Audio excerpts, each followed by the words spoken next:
Thank you for joining me today. The changes follow an update to the Highway Code in the United Kingdom.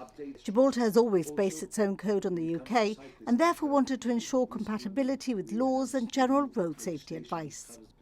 Transport Minister Paul Balban briefed journalists on how the new grading aims to offer protection for all, starting with the most vulnerable.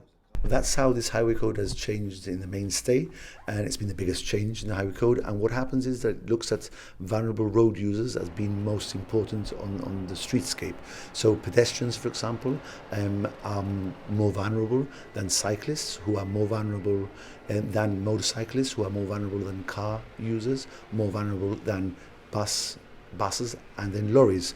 So the bigger the vehicle, the worse they are in terms of the more capable they are of damage, and hence their responsibility on the road is also greater.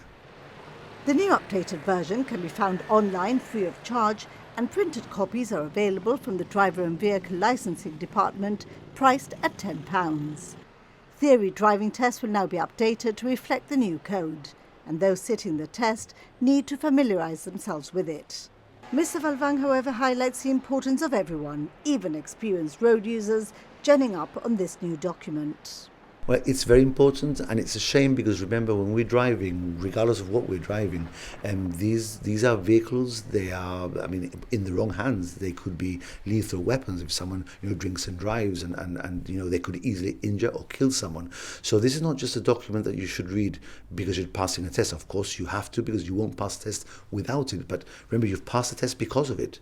Because if you had failed it, you wouldn't be able to drive.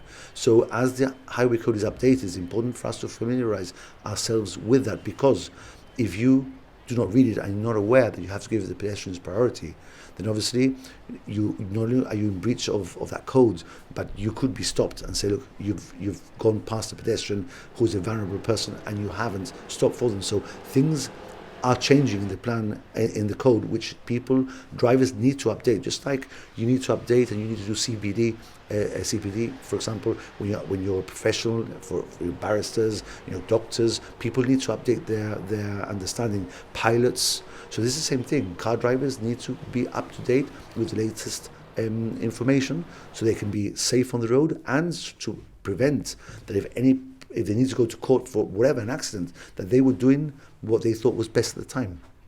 The Minister claims a lot of hard work has gone into this document, and it's not just a cut and paste of the UK Highway Code. But if you see references to livestock, to horse-drawn carriages, they're there to ensure that you drive safely wherever you are in the world.